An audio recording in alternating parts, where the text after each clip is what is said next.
I'll be there for halfway.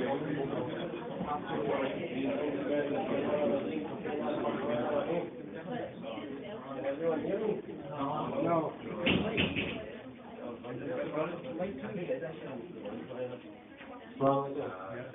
Assalamualaikum, is that better? Okay. بسم الله والصلاة والسلام على سيدنا محمد وعلى آله وصحبه أجمعين.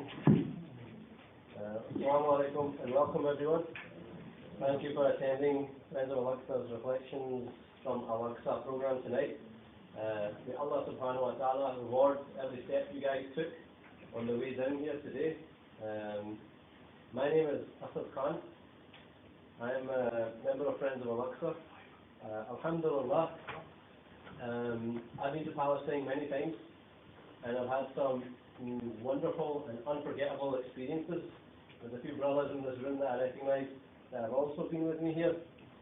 Each time I've been, I've learned something new, and to be honest, it's pointless going to Palestine, going to visit Masjid Al-Aqsa if it's not going to change you. But nothing could compare to this visit, alhamdulillah. In the lead up to this year's trip, there was a lot of trouble in Gaza, what Israel has called Operation Protective Edge, probably more like destructive front, and it's spilling into the West Bank and into Jerusalem. So before I left, I was aware of some trouble going on in Jerusalem and the West Bank. A lot of people that were thinking of going with us cancelled. A lot of brothers that go with the South African Jamaat also cancelled. But alhamdulillah, we were fortunate to have Sheikh Hassan Ali, who was bringing a 100-strong group with us as well. I tried not to mention the troubles in the West Bank and Jerusalem to my family for obvious reasons. I didn't want to worry them. But about a week before I was going, someone very close to me and my family approached me and asked me if I'd heard about the troubles that were going on in Jerusalem. And I said, yeah, I have heard about them. And she said, are you still going then? And I said, yes, I am going to go. And he said, good, because you go every year when it's calm and peaceful, and now when there's actually problems, and the people in Palestine probably need you there more as a support, you should definitely go. And I think it was a way of Allah telling me that inshallah my family will be fine here regardless of what happens. So alhamdulillah, the journey. So alhamdulillah, this is how the journey began. It was a very tentative beginning. Compared to previous years, there was a lot more pressure on me, I felt, as a group leader, because my whole group was so anxious. You know, I was getting phone calls from aunties and uncles and grandfathers saying, you know, make sure you bring everyone home safely. But, you know, from previous experience, you know, it's always been a very, very peaceful and uneventful, without accident, trip, you know. So And at the same time, I was getting regular updates from people in Jerusalem, and I was being told of what was going on, and everything looked fine. Me and Sheikh Amr were having regular discussions during the trip as well, to decide whether or not it was safe to go across the border into the occupied territories. I know some of you will have maybe seen some videos on YouTube or on Facebook, and I'd like to say... Can I put Angry into your Into my mouth? Yeah. Just ask for the can you hear at the back. Can you guys hear in the back okay? Yeah, okay. I'll be eating this if I get any closer to my mouth. Okay. Is that alright? I know some of you will have seen these videos, okay?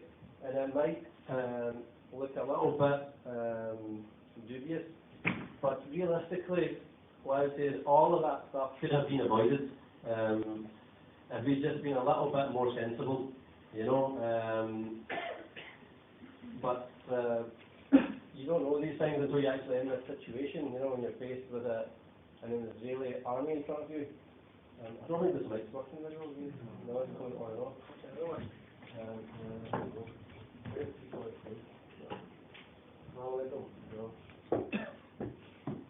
Hello. Hello.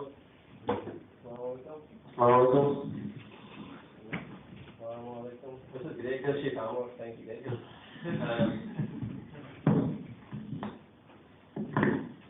I don't know, mic problems, right? Okay, we'll stick to the original mic. So let me explain to you what happened when we got there. We were interrogated like usual. I mean, as a group leader, they kind of recognised me. It's about my 6th or 7th time there. They just asked me about the group, so I answered the question about the group, and everything went okay. Alhamdulillah. And the Fajr, the day of our Itikaf, what a fire the sound, man. Yeah, so the day that Itikaf was going to begin, it was a Friday, and we were all going to Fajr Namaz, and it was a peaceful morning, you know, it was about 4 in the morning. As we approached the old city, there was a battalion of Israeli soldiers guarding the entrance to the old city. They were dressed in full military equipment. They had on their big boots, their flak jackets, their big helmets, machine guns. I'm not talking little guns, we're talking about super duper big massive automatic weapons. And they refused us entry into the old city. We were all a bit confused. We didn't really understand why they were refusing us entry, and could they actually do this? We all kind of started demanding our rights at this point. So Hale will be talking shortly. We'll maybe explain a wee bit as well. But we thought that, you know, this was against our freedoms. We didn't understand. The Palestinians themselves got on with it. They set up a Jamaat at the side of the street, and they started doing their adhan and their aqamat. So we joined them and we prayed together. And subhanAllah, it was a beautiful experience, praying with the Palestinians, and their salawat was so passionate. You know, it's different sort of salawat that they have over there. It really moves you, and at the same time, I had Israeli soldiers jostling me and pushing me during the namaz to try and like move me away for some reason. And this really annoyed me, it really infuriated me. And I'm no hero, okay? And I expect a lot of you in the same situation would be feeling the same thing. You'd be really, really annoyed. You wouldn't be looking at the size of the guy's guns or how many there are. And when the Jamaat finished, a group of us went to the Israeli commanders that were standing there with the soldiers, and we demanded to be let in. I've never been refused entry into a masjid before in my life, so I just couldn't understand it. My brain wasn't computing it, and a lot of the brothers that were with me couldn't compute it either. Even though we'd read our Fajr namaz, we'd got the sawab for it, and in hindsight we'd have got the sawab for, you know, reading in the Haram as well. Allah subhanahu wa ta'ala says you get 500 times the sawab if you read in Al-Aqsa. Inshallah, we already got that. But despite that, perhaps it was too much testosterone, or perhaps it was just genuine defiance. Allahu Alam. We became adamant that we wanted to go into the masjid. We managed to go past the barricade, they managed to let us, we convinced them to let us through. But as we walked through, one of the brothers, Glasgow brothers, out of Josh, just out of sheer exuberance, shouted takbir, and about 150 odd of us that were around there, Palestinians, Brits, we all responded with Allahu Akbar. Now later I found out that this really pees off the Israelis if somebody shouts takbir and Allahu Akbar, but we are used to it in a different context. We do it when we are happy, when we are celebrating something, we'll do takbir in this country. But over there, it's a kind of in your face, we are victorious and we will be victorious to the Israelis. And this absolutely infuriated the Israelis, and we were forcibly then removed from the old city. The situation, I think the mic's given up. I think the Israelis would give up so easily. But yeah, so the situation spiraled out of control very quickly after that. As we were walking away from the Israeli soldiers, they decided to come racing towards us. So there was maybe about 30 or 40 heavily armed Israeli soldiers. About 20 of them started running towards us, and so it was myself and 2 or 3 other brothers that were right at the front of the crowd as we were walking away. And we turned around and we seen these soldiers running towards us, and well, we were all a bit out of our depths, We played British Bulldogs in the past, but this was slightly a step up from there. I'd never been in this situation before, but remarkably, alhamdulillah, I didn't feel scared. And I reiterate, I'm not a hero, but I didn't feel scared. It's like Allah subhanahu wa ta'ala put peace in my heart. And as the Israeli soldiers were charging us, guys from our group that were with us started to pull us back. So I was getting pulled back, and as I was getting pulled back by one of my brothers, I felt a bollard, a concrete bollard, which was about knee high, just behind me, and I kind of moved around it as 2 Israeli soldiers came running towards me, full pelt. I'm going to try and see if we get this to work. There's guys outside that can't hear, unfortunately, so we try and get his mic to work. And again, there's somebody at the back in here, but maybe just check if it's working outside. It's not. It's not working outside. Unplug it and then you plug it in. Okay, so as I was getting pulled back, I managed to maneuver around this concrete bollard, and 2 Israeli soldiers came running towards me. The first one ran straight into the bollard, the concrete bollard, and flew past me, literally just went flying past me, head first, and landed on his face on the concrete. And the second Israeli soldier that was coming straight towards me ran straight into the bollard with his shin, and he fell backwards. And at that time I thought, subhanAllah, I've not even had to lift a hand, and Allah subhanahu wa ta'ala has downed these 2 soldiers. And really, at that situation, when we were getting shoved about inside the old city as well, you wanted to do something, but you couldn't lift your hand, because I thought, for a start, they've got all this armour on, right? You wouldn't even be able to hurt them, and if you did something, then you've seen how animalistic these people can be in the YouTube videos and stuff. So, alhamdulillah, I didn't have to do anything. Allah subhanahu wa ta'ala put a force field around myself, but I looked around and I seen one of our brothers, Dawood, from Bradford, and he had about 7 soldiers around him. He had 2 on one arm, 2 on the other arm, 2 in front of him, and 1 behind him, and they were just laying into him, basically. And behind him was a doctor that travelled with us as well, Dr. Yusuf. He's 28 years old. He's a well-to-do guy from London. 1 soldier had grabbed him and was holding him, and the second soldier was just punching him repeatedly in the face. And it was quite brutal to watch, I have to say. But there was nothing I could do. I was just standing there. I was kind of like a bit shocked. And I think a lot of us were a bit shocked at that point. And I was watching this going on, and I turned around, and pretty much everyone had run away. They were kind of like maybe about 5-10 yards down the road. And in this feeling of helplessness, I heard something fall at my feet, like a clink, clink, and I looked down, and there was a black metal ball, just slightly larger than a tennis ball, rolling around beside my feet, and all of a sudden it exploded. Okay, and it let out this huge banging noise and a white light, and I became temporarily blinded and deafened by this. Okay, so imagine the scenario: blinded and deafened in the middle of an Israeli attack, totally senseless. Okay, after a few seconds, my sight started to come back, and I started to notice smoke coming out of this little black ball. I didn't know what it was at the time. I'd never seen anything like this. And I automatically assumed that this would be tear gas coming out of this grenade. So I started to move away from it, and I looked around and I saw Daoud in the middle of this scrum. There was nowhere where he was going, and more flashes started to go off around me. I still couldn't hear properly, and so I tried to move away from each flash. You know, they were still outside the old city. I'm practically in the middle of the road. So I was moving around from sight, staggering around, almost like a drunk person trying to move away from flashes. And as my hearing came back, I started to hear the explosions from these grenades. And then I started to hear bullets, what sounded like gunfire. And in my mind I thought, this can't be gunfire. They can't be firing on us, but they were firing on us.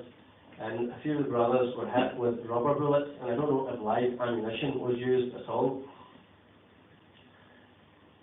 As my hearing and my senses returned, and I was hearing these gunshots go off, and I don't know how to say it, but I used to play Call of Duty. I don't know if you guys have heard of Call of Duty. It's a game on the PlayStation, and I thought when gunfire goes off and explosions are going off, it's best to get cover.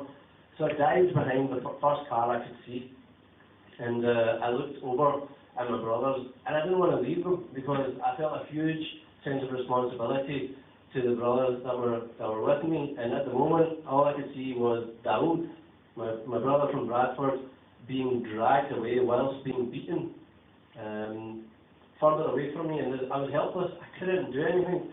I couldn't do anything to help him at all. There were some Palestinians that had taken cover in the car beside me as well, and they were looking, and they spoke to me, and they realised I didn't speak Arabic and I wasn't from around here, and they said to me to go and get out of here, run, because they're going to call the police. And when they call the police, they're going to arrest everyone in the street, and everyone's going to go to jail. Now, I don't know if you guys have heard about Israeli jails, but they're not very nice places to be. Okay? So this feeling of helplessness, I couldn't do anything. I really wanted to go out there and grab my brother Daoud and free him from these Israeli soldiers and bring him back. He was the only guy left there. But he wasn't going anywhere. And for the first time in my years of visiting Palestine, I actually felt like a Palestinian. I felt helpless. I could not do anything. And I went back to the hotel room.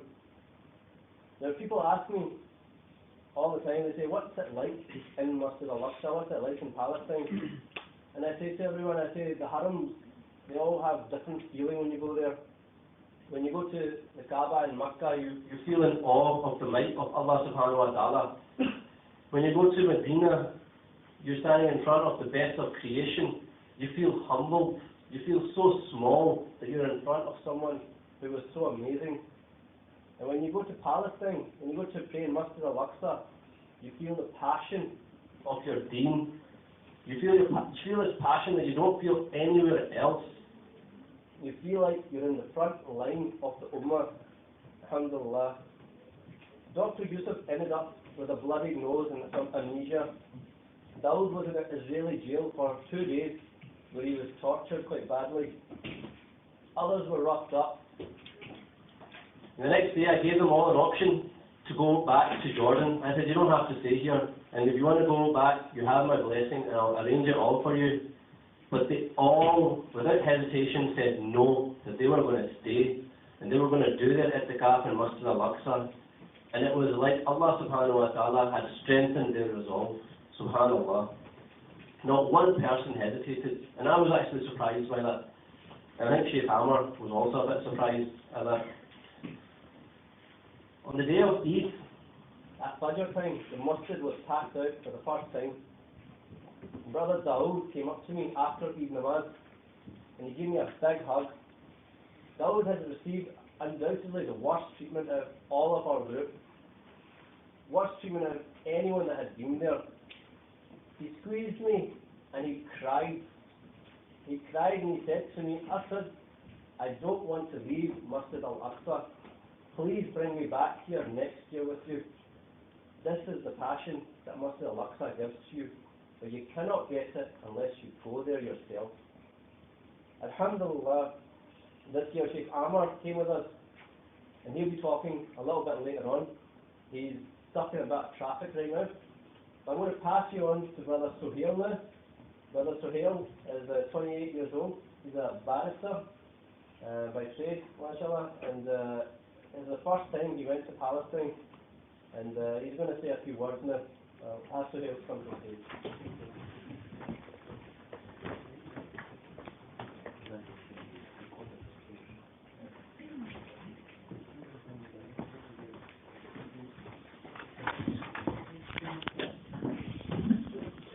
Can you hear me? Okay, I'm going to try this microphone. First of all, Assalamu alaikum wa rahmatullahi wa barakatuh. Thank you very much, Asad, for giving me good background about Al-Aqsa. I'll tell you briefly about my experience of Al-Aqsa, and I've been chosen to give a brief summary of Palestinian rights, the legal obligations that they should have. I was very, very fortunate to come with Asad here. We were quite hesitant because of the violent situation, but I thought we need to go now, if not for my own deen, just to see what's going on there. And what I saw was absolutely disgraceful here. Regarding the incident in question on the Friday morning, I witnessed Israeli brutality firsthand here. I've seen my brothers get hit, get tortured there. Not only that, I distinctly remember running away and a bullet flying past my ear, flying past my eye. And I wasn't so calm, let's just say that. I was very, very angry, simply because we were unarmed pilgrims. Our only purpose was to go to the mosque to pray our Fajr. There was absolutely no reason why we couldn't go in. I tried to reason with the Israeli soldier, something which, it's one of my biggest achievements, trying to reason with him. He's perfectly not capable. Watching children get shot at because they were children in a Jamaat, and watching your own brothers get hit, get battered for no reason is something that will always stick to my mind, and it's one of my motivating factors for working towards a freer Palestine there. Talking about the incident in question there, one of our brothers, Dawood, was taken away by the soldiers. He was put into the Israeli police station, which was next to the blockade. So we had a short discussion there about what should we do next. So I thought I'll try and reason with these people because I do have a background in law. So I managed to get past the blockade and talk to the police commander in the police station there. To which point he told me that, oh, you can't do anything, Dawood's in court, you need to go to court right now. So he showed me the direction to go to court. I had to go past 3 military blockades now. They weren't police, they were military, heavily armed, so I managed to get past 3 blockades there.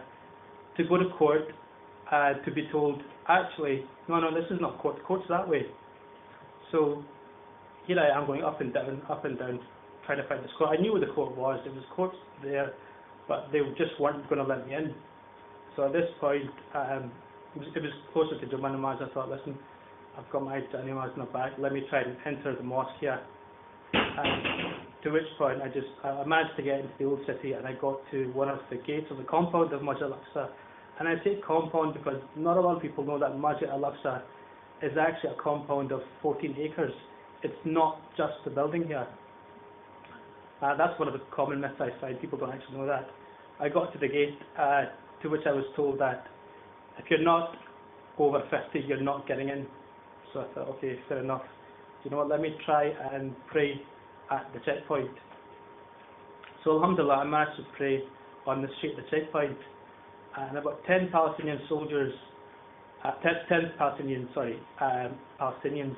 decided to pray next to me in a line, so we tried to make our own small Jamaat. The Israeli soldiers, once they seen that we were all trying to pray outside, they told us to leave right now, and then again they started shooting at us and throwing flash grenades as well here. So at this point I was quite angry because we've been shot at twice in the space of 6 hours here, and trying to reason with these people isn't an option there, and I was actually very, very annoyed here. The fact that these people cannot distinguish between children, women and men here is really honestly shocking here. And one of the things I want to talk to you, I know Sheikh Amr will talk to you about the Al-Aqsa, so I'm not going to mention briefly on it, but just to touch on what Asad said, when you're in that situation, you're not scared. Allah has put something in your heart to say, Allah, I will look after you here. And none of us, to be honest, to be frankly honest, the whole situation is really sunk in last week. What actually happened and how much danger we are. But Allah subhanahu wa ta'ala put something in our hearts there. I work with an organisation called Lawyers for Palestinian Human Rights, and I'm also working with Friends of Al-Aqsa. So I've been chosen to give a short speech about a small topic regarding Palestinian children's rights here and what exactly happens in Palestine. Okay, I'll just run through this say then, okay?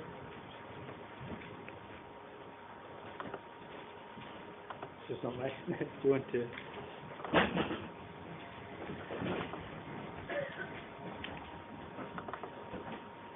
So what are Palestinian children's rights? To contrast them here, UNICEF conducted a report recently about what is actually happening in Palestine here, and this is something which I encourage you to lobby at NPCC here. They found practices of blindfolding children and tying their hands with plastic ties. Now, one of the charges that these children have been faced with is as little as throwing rocks at armoured vehicles, at pebbles, at checkpoints and soldiers here. They're routinely given physical and verbal abuse here. This is something we've seen in our colleague Dawood here. They didn't really give a damn about his human rights there. They took him into a lift and beat him up effectively here. For children, quite a lot of physical abuse here.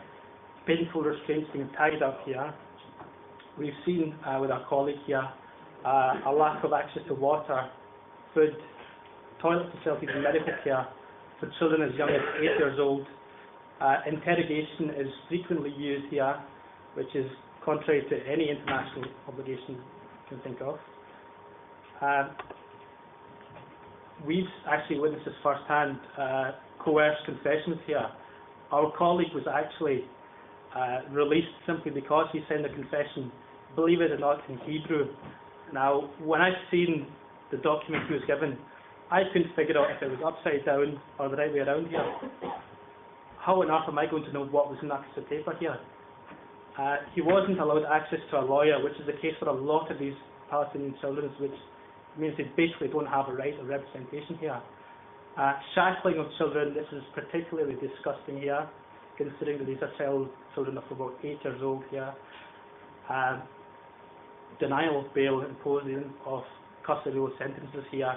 Basically, they take children, they don't tell them what they're charged with here, they don't tell them the language they understand, they don't tell their family members where they are here, and they basically put them in jail outside Palestinian territories, inside Israel, which is actually a war crime, contravention of 4th Geneva Convention. This is something we need to tell our MPs, this is something that we need to educate ourselves about. Now I hear you ask, what happens to the children now here? Well, it's quite simple. If they are 12 or 13, the maximum sentence that they can be imposed is about 6 months. If they're older than 13, 10 or 20 years, depending on what target of the stone throwing was here. You have children who are 14-year-old who have been charged with throwing stones at an armoured vehicle and have received sentences of about 10 years. And that's absolutely disgraceful in my book. And this is why we need to contact our MPs here. This is why we need to get involved in things like boycott, Friends of Al-Aqsa, and tell people what's actually going on here. And particularly what was quite shocking that I've seen, and I'm sure Sheikh Amr will will talk about it, was the treatment of Palestinian children in the hospital here. Now this is something which was very, very distressing to me. There are, by the way, there are photos I wanted to show here, but they're far too graphic and far too shocking. I decided at the last minute that I'm not going to include this here. But myself, Sheikh Ahmed Jamil and Asad, we went to a hospital in Jerusalem, and we've seen children who are transferred from Gaza. And there was a child about 4 months old there, and we asked where's the mother, and we were told that the Israeli army gave them a choice to the child, said either you get treatment, but we're not going to give the mother a visa. So there's 4-month-old children lying in a hospital bed in Jerusalem, wondering where their mum is, because the Israeli army have deemed the 20-year-old mother to be a terrorist. Now that is absolutely shocking, and seeing a ward full of them is absolutely horrific. I think right now Sheikh Ahmed Jamil is preparing to speak, so I'll let him. Just in a final positive point there, going to Masjid Al-Aqsa to me was an absolute honour. It was absolutely beautiful here.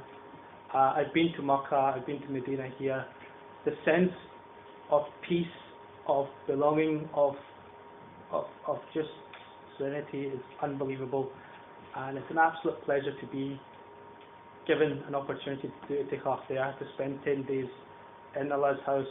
And I would strongly encourage each and every one of you to make the intention that one day, inshallah, that you visit this house, because it's one of the most vulnerable places on earth for us, and inshallah we should do dua for these people, and inshallah.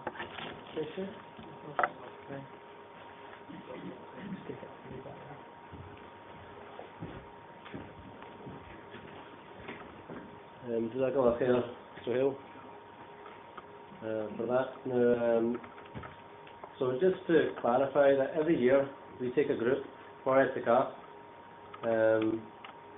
which takes normally about 10 last 10 days of Ramadan, but we also do some sightseeing prior to that.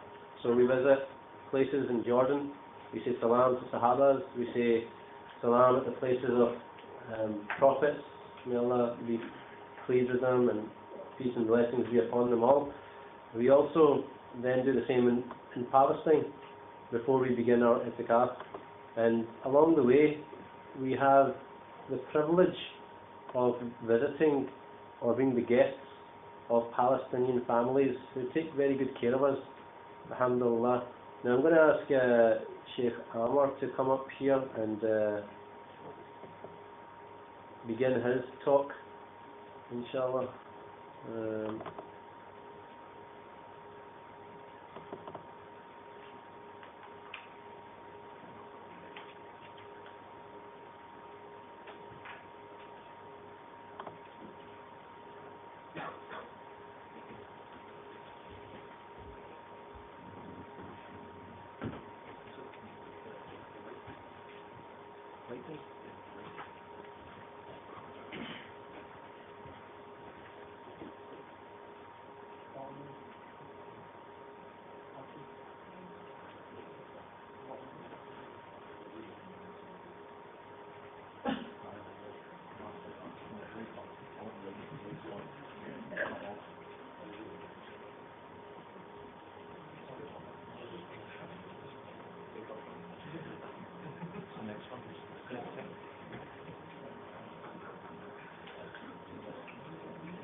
Move that closer.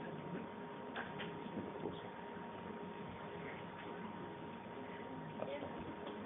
Move it slightly this way. That's it.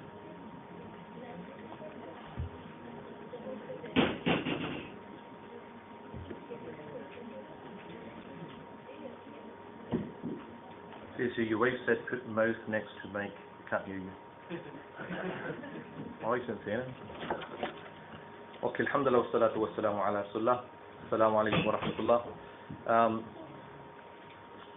As you guys know, we went on an Itikaf trip to Masjid Al-Aqsa, and I don't know if it was the circumstances of the time that we went, but there seemed to be a lot of interest, and when we got back, all of us were getting asked what happened, and to be honest, it was one of those trips that there was a lot of learnings if you really reflect upon it.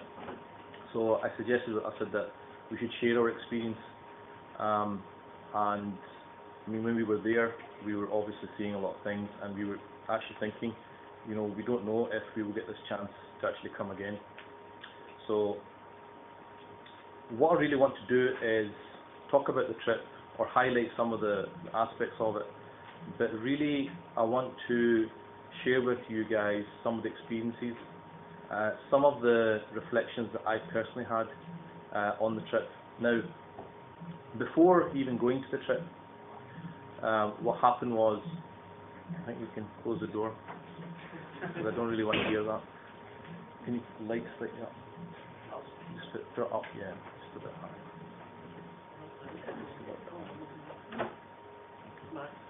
Okay, exactly.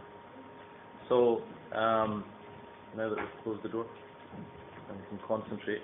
Even before going to the trip, what happened was one of our cousins shared a clip with me where there was a lot of commotion inside the actual Al-Aqsa mosque, and there was, I'm sure some people have seen it as well, and they were saying, you sure you should be going at this time? And I said, look, you know, what's going on here? I said, explained the background to it. He said, look, this is just daily kind of occurrences that happen when Jewish people come in during the morning times from 7:30 to 10:30, and the skirmishes between them and the Palestinians. This kicks off all the time. It's not something specific to what's happening right now. Anyway, I mean, I tried to keep those clips away from my family in case they put pressure on me. In fact, and although when I went to Itikaf, I told my family I don't want anyone contacting me, but my wife did contact me about halfway through, because she said, look, your mother's very worried about what's happening there. So I had to respond to that text, and I said, look, alhamdulillah, we're okay, don't worry about it, we're inside the mosque. But there was a lot of, I didn't realise actually when I got back, a lot of people were actually very worried about our safety. But the interesting thing is, before going on that journey, people were saying, are you sure you should be going, it's dangerous, it's this and that and all the rest of it. And this happens a lot in life. Very often we're prevented from doing great things because of fear. So, you know, you think of making a move, going abroad, you think of going abroad to study. I remember when I wanted to study, there was a lot of people that were there to put doubt in your mind, you know, it's innumerable. And I reflected on this, that, you know, a lot of times when you want to do something extremely incredible in your life, there will be fear, there will be obstacles, there will be people trying to stop you. So alhamdulillah, I mean, what's the worst that can happen? You can die.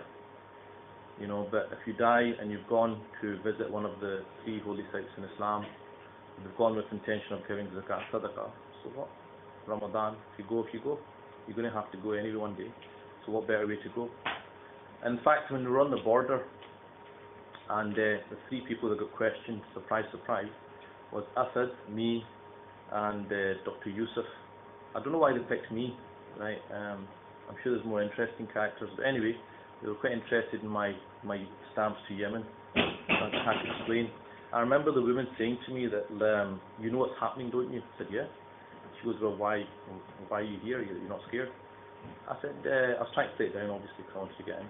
So I said, look, you know, that's happening in Gaza. We're in the West Bank, and it's not really a problem. She goes, yeah, but there's rockets that land in the West Bank from Gaza. And I said, look, if you die, you die. If it's written, it's written. You know, and this is the thing, that our faith gives us a framework, gives us a reference, you know, to deal with every situation, every fear, anxiety we have. What's the worst that can happen? You can die. So what? If I was going to die here as well. So I think she was a bit looked at me, thought, right. And Asad, I mean, from his experience, has said, look, what they try to do is try and scare you, because they and kind of harass you, because they don't really want people to come. Okay, they don't really want people to come. And so one of the things that we should do is, when they don't want us to come, is what? Is go. Right. So one of the things I would encourage you guys is, don't be put off. It sounds a lot worse than it is. You know, when you well, I know some of you guys, but I don't. I watch ARY, and if you ever look at the news reports, it sounds as if there's a war going on in Karachi. But you phone people, relatives in Karachi, they're saying, no, it's fine, it's just, you know, this particular area or something like that. So people are not deterred going to Pakistan, you know, with all the bombs going off, so why would you be deterred to going to one of the holy places? It's one of the three places that the Prophet ﷺ said that there are three mosques. You should not make any, you know, extra effort to go to a mosque rather than three mosques. Right? Meaning that if you have to do Itikaf, for example, you'd vow to do Itikaf, whether you do it in Glasgow Central Mosque, whether you do it in Al-Furqan, or whether you do it in Al-Madrasa, you know, they're all the same. But there's three mosques which are completely different, which is Masjid Al-Aqsa, the Prophet's mosque, and the mosque of the Haram, obviously. Okay, and the Haram, any salah we pray is multiplied by 100,000 times reward. Any salah in Masjid Nabawi is 1,000 times. Some narrations say to 10,000, but the most stronger narration is 1,000. And Masjid Al-Aqsa, every salah performed there is multiplied by 500 times. Okay, so this is something which doesn't apply to other mosques. So the first thing is to learn about the journey is the fact that people very often try to put you off going to places where you should be going. Okay. So the first thing we did was we went to Jordan. Now, this land, Palestine, Lebanon, Jordan, Syria, this is blessed land. Okay, so we know from Surah Isra that Allah subhanahu wa ta'ala asra bi'abdihi. He took his slave from Masjid al-Haram to Masjid al-Aqsa, and then it says alladhi barakna hawla, the precinct which is blessed around it. And generally the scholars say this is talking about what's called Sham. And Sham, because obviously these borders now are contemporary borders, Sham was generally understood to be the land of Palestine, Lebanon, kind of Syria and Jordan. Okay, so it's a blessed land. And scholars have differed. Why is it a blessed land? Some said it's because of the terrain, the different types of, you know, fruit and vegetation that are planted there, or that are kind of grow there. Others have said it's because of the sheer vast number of prophets that have, have been in those lands and kind of buried there as well. And there's a number of prominent people buried there. There's prophets and there's companions.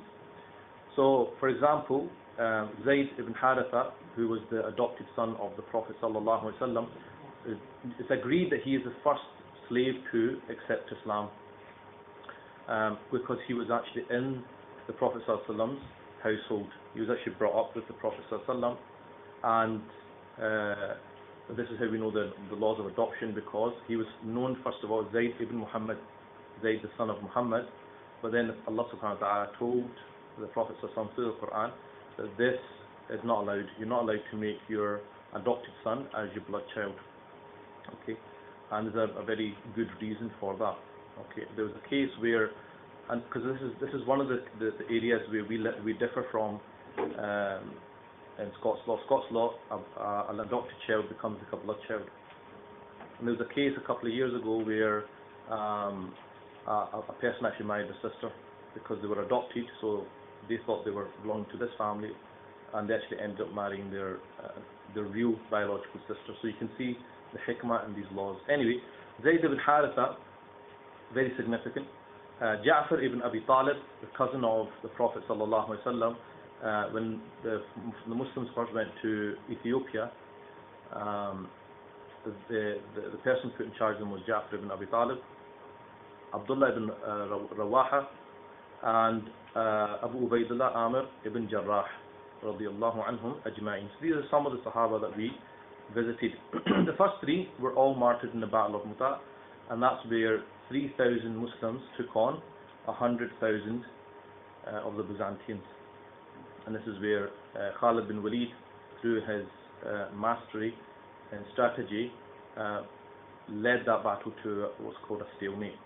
But anyway, what happened in that battle was Zayd ibn Haritha, who was given the standard, was martyred. And the Prophet actually said, if Zayd is martyred, then give it to Ja'far, and if Ja'far is martyred, then give it to Abdullah ibn Rawaha. And after that, they choose, and then after that, it went to Khalid bin Walid. So Ja'far ibn Abi Talib, the cousin of the Prophet from the family of the Prophet, very significant companion. We know in the battle, when he was holding the standard, his arm was chopped off. So he held the standard with the other arm, and then his other arm was chopped off, and he held the standard with his stubs. He refused to let the standard drop until he was martyred. And I remember listening to a talk, which is very interesting, the twist they took on this incident. Said Ja'far ibn Abi Talib refused to let the banner of La ilaha illallah fall. His arms went, but he refused to let it go. Because yet we let it go on a daily basis. And that's the difference between us and the Sahaba. And then it went to Abdullah ibn Rawaha. So these guys were martyred in that battle. And there's a number of other companions.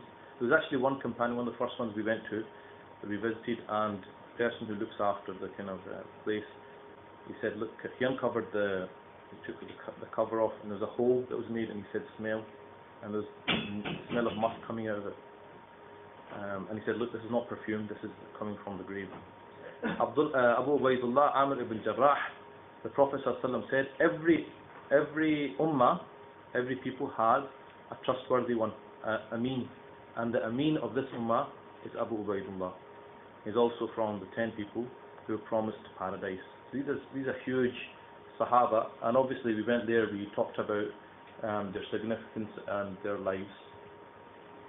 The other place we visited in Jordan was Ashab al-Kahf, people of the cave, and there is some controversy over which is the correct site. There are some sites in like Turkey where they also claim it to be. However, based on the evidence and the descriptions in the Quran, they feel that this is where that particular incident took place, which we did in Surah Kahf every Friday. And we know the story where Allah subhanahu wa ta'ala put these few young people to sleep for 309 years. This was a karama. This was not a mu'jiza, is a miracle of a prophet. Karama is a miracle of somebody who's close to a prophet, like a wali. So this is one of the incidences that took place. And obviously it shows us the qudra, the ability of Allah subhanahu wa ta'ala, because everything is under His dominion. So actually to be there, to read Surah Kahf every week, and then to actually be there, think, this is what I read every single week, and I'm actually here. It was very interesting. There was a CD, there was a brother who was actually a student in one of the Sharia colleges, and he was he kind of looks after the site, and he had like a CD, a 1 hour CD. Did you guys buy it? Someone's got it? Okay. Huh? Uncle Aziz got it, okay. So Uncle Aziz bought the actual, is he here? Okay, there he is. He's being shy. Give everyone a wave.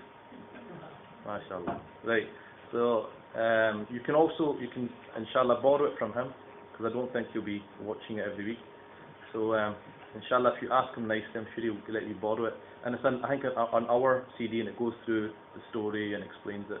There's actually also a series, when I was in Syria, they've made a series, I think in Iran, like a really long series on Ashab al-Kahf, and it's really interesting. I'm sure you can probably get hold of it. And then there was prophets, may Allah subhanahu wa ta'ala's peace and blessings be upon them all. Again, we can't say 100% that this is the correct site. These are obviously based on kind of what's been passed down from generation to generation. However, this picture here, this is and the reason it's so long is not because the prophet was so long, but they're not sure. Is it this part or this part? So they made the whole thing the grave. So this is the grave of Yusha ibn Nun, and also near the Israeli border on the way we visited the resting place of Shu'aib alayhi salam. Yusha ibn Nun he's probably not as well known as some of the other prophets. If you, again, Surah Kahf, the people of the cave, if you read the story, when it comes to the story of Khidr alayhi salam, well, there's a bit of controversy whether he's a prophet or a wali. But anyway, when Musa alayhi salam meets Khidr, he has somebody with him, his companion, and his companion is actually Yusha ibn Nun, who's also a prophet. And Yusha ibn Nun, the story of Musa alayhi salam, as we know, he asked Fir'aun, to let the people of Bani Israel leave Egypt and take them to the Promised Land, and the Promised Land is Palestine.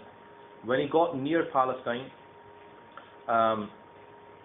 there was like Jabbani, they were like basically very big kind of people who occupied that land, and Musa said, look, we're going to have to fight these people if we want to get in.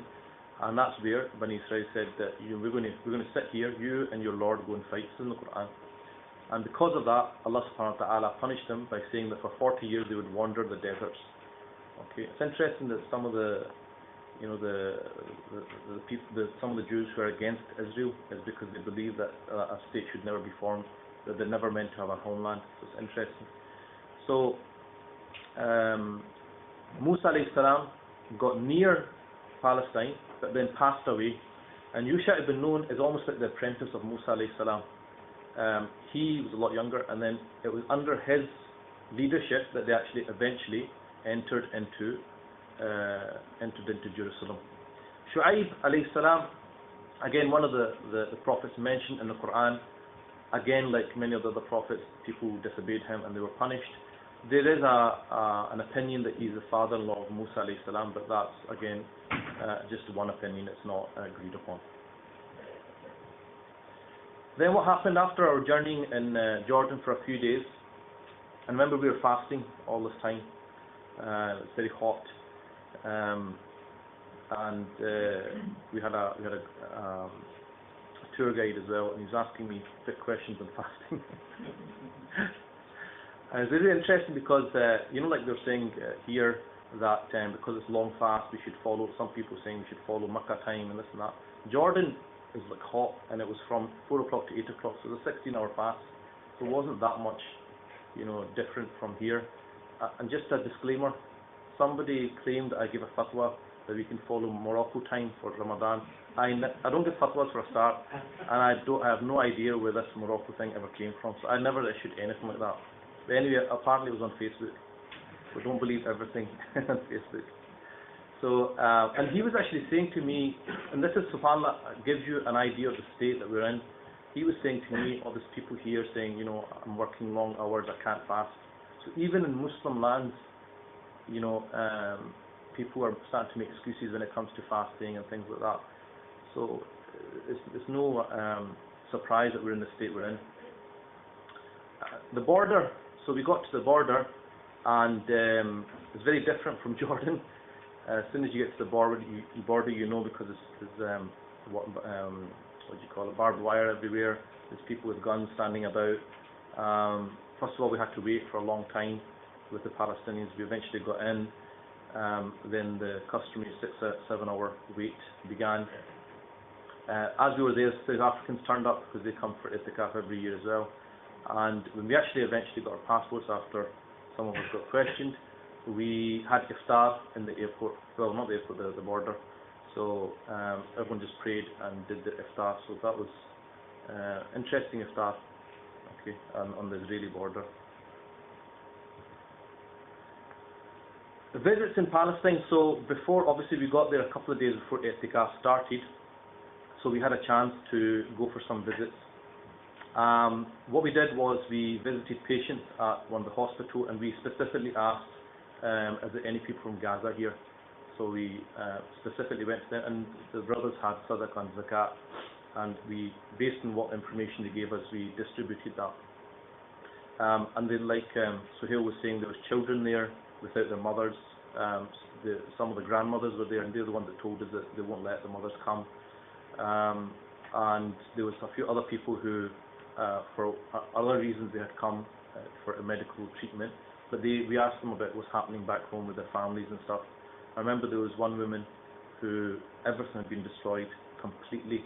Everything had, she'd lost absolutely everything.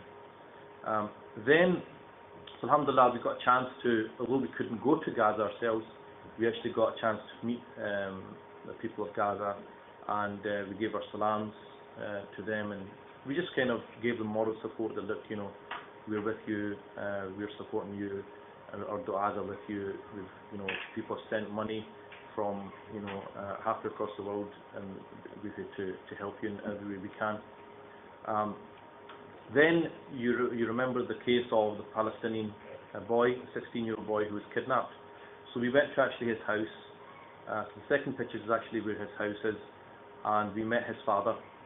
And the mosque that he was actually going to Fajr prayer is literally across the road. So he just went across the road and he got abducted. And what had actually happened was the father had just come back from court that day, and the woman with us who was taking us about, she actually said he's wearing the same clothes for the last week or whatever. He's not changed his clothes. She goes, I've been a few times and he's wearing the same clothes. And he basically said that they basically threw the case out. They said that all three people that abducted him had mental health issues. And he said that when I actually first made the complaint to the police, I said that I know that you're not going to do anything, and you're going to say that they're mental. Because he goes, this is what they always do. Anything which is to do with them, they'll say, oh, it's mental illness or something, so they get a reduced sentence. Anyway, he was appealing it. And obviously we gave our condolences to him. We obviously explained what happened. He was abducted. He was forced to drink petrol, and then he was ignited. Okay, so it was a horrific death. 16-year-old. And obviously you looked at the father who's had this loss, and he just accepted it. This is the qadr of Allah. And he goes, look, we've been living under occupation all this time. And he was the one who was telling us, this is what happens if one of us does something, they get 20, 30 years. One of them does something, they get 2 years, they get out. Told us about children in prison, 5-year-olds in prison for throwing rocks. Unbelievable. A complete oppression and injustice. We obviously told him, look, we've been raising awareness about this and so on. But just to see his sabr, to see his steadfastness, and what was really interesting, because he's been to prison as well. We met his uncles; they've all been to prison. It seems to be that everyone has been to prison there at some point in their life. Then we were travelling about, and we saw the illegal settlements. As first hand, you see the wall in the news, and we actually saw the wall. And the interesting thing was, the tour guide was saying, this is all illegal under international law. They've been told to stop this, they've been told to take it down, but he goes, look, it just increases. Every year it's just increasing. Nobody cares. And he was saying, look at the electricity lines, look at the water supply, look at they're getting guarded by soldiers. All illegal, yet nothing's happening. So you can understand from Palestinians seeing this on a daily basis, on a yearly basis, that no matter what they do, no one actually listens. Everyone's just turning a blind eye, and they're just taking their land and pushing them out slowly and slowly. The sister was telling us in Jerusalem that the Christian population used to be 40%. Today it's 2%. So Christians have just left, because it wasn't just the Muslims feeling the brunt, it was Christians as well. Homes in Jerusalem, either they were bought, and if they weren't bought, they were just taken, they were seized. So systematic, slowly just getting pushed out. And this is the thing, they were saying that this has been happening for such a long time, and they were saying that this is really strategy. They do things really, really slowly. And you do it so slowly, because like one of the things with, like I said to you, on a daily basis, from 7:30 to 10:30, Jewish people are allowed to come in. And they said that in the beginning there was a lot of problems, we used to always kind of kick off. Now she was saying that the Palestinians are kind of accepted, okay, that's their time, this is our time. And she goes, slowly, they just increase it. And one of the mosques that we visited in Hebron, where Ibrahim alayhi salam is allegedly buried, half of the mosque is open to Muslims and half is for the Jews. And then on Jummah they open it up. So they were saying that this is probably what's going to happen. They're probably going to take some section of Al-Aqsa and make it for the Jews, and then eventually there's a slow strategy to take the whole thing. More prophets. So we visited, like I said, Ibrahim alayhi salam, Ishaq alayhi salam, their wives, again are buried there. Musa alayhi salam, that was these two were in Hebron. Musa alayhi salam was slightly outside when we were going backwards towards going back to the Jordanian border. And when we were at Musa alayhi salam's grave, the person lives, there's a family that she lives. It's in the middle of absolute nowhere, and he was saying that it was Salahuddin who, based on the descriptions of where Musa alayhi salam, because Musa alayhi salam asked Allah subhanahu wa ta'ala to give him death near the Holy Land. So we know that, and based on the descriptions, and also when Salahuddin got there were families who'd been there for centuries, and he asked them, what are you doing, whose grave is this? And they said Musa. So anyway, based on those evidences, they believe that's where Musa alayhi salam's grave is. And he actually said to us, go near and smell it. And again, when we smelled it, it had the same smell of musk coming from it. But the really sad thing about that was that there's just this one family in the middle of nowhere. He goes, we just do this completely voluntarily. There's no support from anybody. And one of the things that's really saddened me and shocked me about Masjid Al-Aqsa, if you go to the Haram, okay, you go to Masjid Nabawi, you look at it and you think, mashallah, maybe the rest of the place are not looked after, but at least the mosque in it is in pristine condition. You've got to give that to the Saudis. You come to Masjid Al-Aqsa, and it's not run down, but it's not in that great condition, I would say, and it's under actually a Jordanian. It's supposed to be their responsibility, but it was unfortunately not in the condition it really should be for Islam's third holiest site. So eventually, obviously, Masjid Al-Aqsa, we got there, and the significance for us, obviously, Masjid Al-Aqsa it was our first Qibla. So this is where the Muslims used to pray towards for about 16, 17 months before it was changed to the Kaaba. So it was also the place, the significant event that took place in the Prophet's life, Isra wa Mi'raj, when the Prophet ﷺ was taken from Mecca to Jerusalem, and he led all the prophets in prayer. Now, there's only 25 that are actually mentioned in the Quran. The total number of prophets are unknown, but there's a narration Ahmed that is 124,000. So that's one opinion. So you can imagine 124,000 people praying salah behind the Prophet ﷺ, and each one of them is a prophet. Now that is, you will not get that anywhere in the world, and we were standing there. So when I was standing there thinking, this is where the Prophet ﷺ led all those prophets, and that's what they were telling us. No matter where you stand in Al-Aqsa, it's most likely that a prophet is prayed there. So this is not like any other place. Now, what's really important to understand is that Al-Aqsa, the boundary of Al-Aqsa is the whole courtyard, right? That the whole place is Al-Aqsa. So that encompasses the Dome of the Rock, that's the golden one. The other side is what's like, called the Qibli Mosque, okay? But neither of them is Al-Aqsa. They are inside Al-Aqsa. Al-Aqsa is the entire compound. And in the middle, what do you call it? Yes, that's where the Buraq is allegedly supposed to have been tied when the Prophet ﷺ, it's called Masjid al-Buraq, it's inside the compound, where it was tied, and the Prophet ﷺ then obviously went on the ascent. Again, the ascent is generally considered to be where the Dome of the Rock is, and this was Sayyidina Umar when he came and he was given the keys of Jerusalem by the Christians at that time, and it came for the prayer time, and he was and they actually asked him to pray inside the church.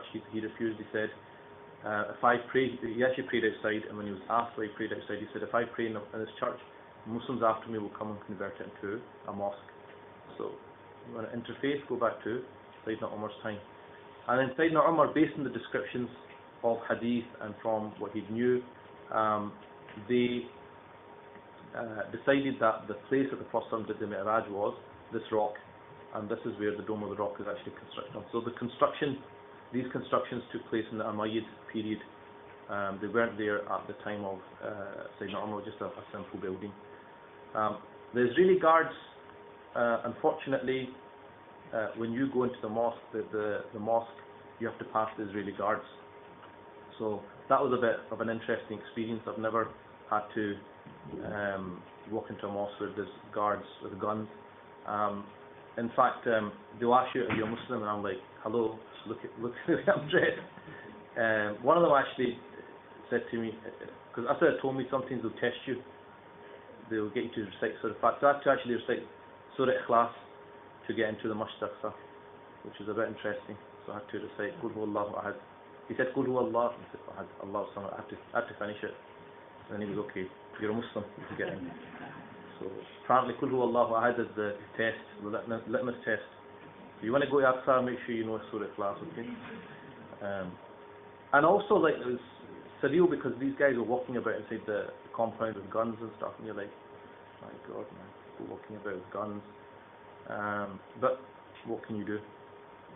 So like the boundary of Aqsa I've already mentioned, and the tunnels under the mosque. So some of the brothers, I didn't go, but some of the brothers went and had a tour. You can actually get a tour of the tunnels they're actually doing, digging under the mosque. And they came back and reported, said that they're massive, and they're only about 100 yards from the Dome of the Rock. The reason they're trying to find any evidence, because what they claim is that Solomon built a temple there, and they want any evidence to prove that. And she's an archaeologist. She said there is no evidence, they won't find it, but they're desperate to find any evidence, and that will give them the green light to say, look, we were here first. And that would be the plan. The great plan would be to take Masjid Al-Aqsa, demolish it and build the temple instead. So this is going on, and this has actually made the mosque, the foundations of the mosque very weak. So they said that if there's an earthquake, that the entire mosque is going to collapse. And we saw on the actual pillars, we saw cracks. And Asad was telling me, because he's been before, he said there's in the courtyard, trees have actually just fallen through, and like, you know, big slabs are just kind of fallen through. So that's quite worrying for Islam's third holy site, that, you know, it's in that condition. So again, that's another worrying aspect. Coming on to the Dome of the Rock, so that's us guys actually inside, underneath the rock, with a little dash there. So, I mean, the actual building is beautiful, and it shows you the pride that in the past they used to have for their buildings. They used to spend a lot of money on it. Now, the significance for Muslims, I've already said, is because we believe this is where the Prophet ﷺ went on the Mi'raj. The significance for Jews is that they believe, as we know the story in the Quran, is that Ibrahim alayhi salam was asked to slaughter who? Ismail. The Jewish version is that he was ordered to slaughter Ishaq. So they believe that this incident happened here. Okay, so this is obviously, we've got a different version than they have. So this is the significance for them, and obviously, like I said to you guys, the temple, building the temple is obviously very important to them as well. This brings us to prevention from entering the mosque. So as I think I heard Suhail saying, they were preventing people on Jummahs, if you're under 50, to get into the mosque. And this is actually the picture of the incident that took place where one of our brothers got arrested. Now, prevention from entering the mosque. When I was there, and obviously the first Jummah we didn't get in. First Jummah we tried to get in. Brother Aziz got in, alhamdulillah. But we didn't. We had to actually just pray outside the mosque. And that was frustrating. You know, if you've come all the way across the world and you want to get into, to do what?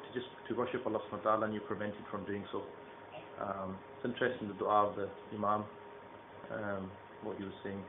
But the fact that we were prevented, there was only older people and women that were allowed in. I mean, I really thought about that. You know, subhanAllah, look at what's the situation. You can't even get into Masjid Al-Aqsa to pray Jummah prayer.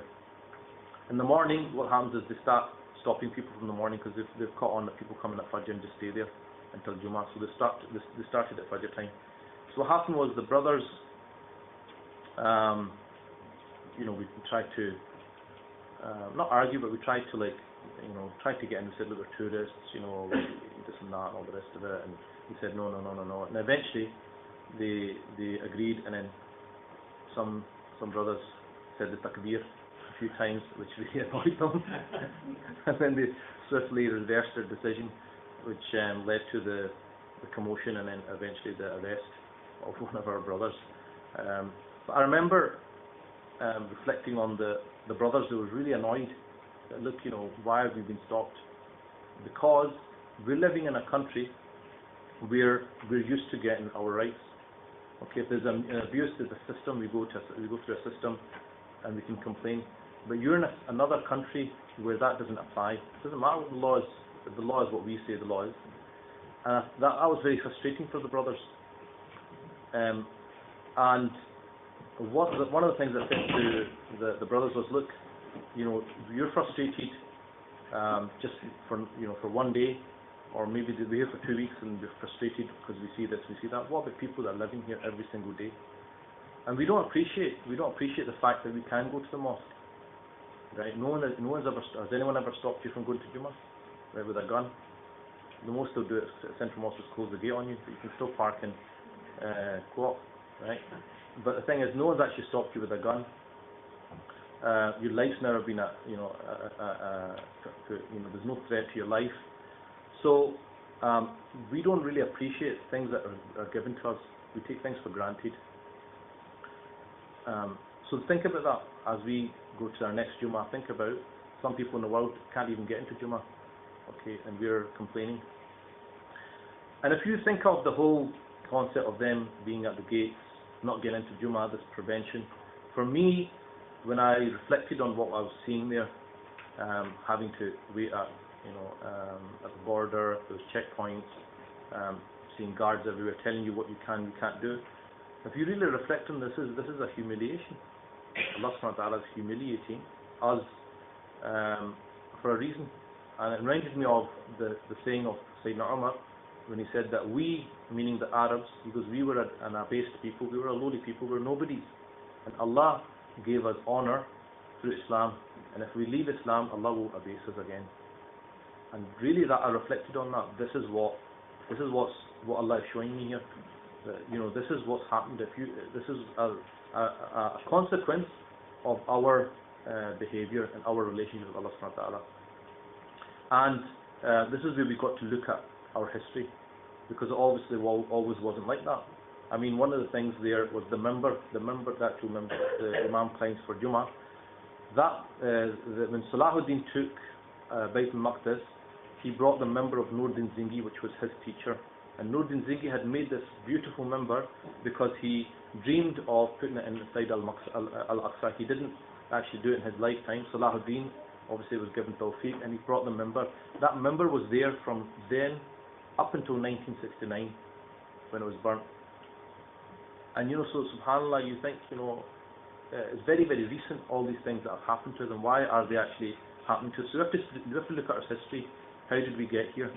And also Salahuddin, I think that period is very interesting. It was under the Crusaders for 80-90 years. What was it that Salahuddin had to do before he could retake Bayt al-Maqdis? That's something we can look at some other time. So really, the crux of it, that's just an example of what's happening across the Ummah. And the reason it's happening is simply because we are not fulfilling our relationship with Allah subhanahu wa ta'ala to its fullest, and with the Prophet and our deen.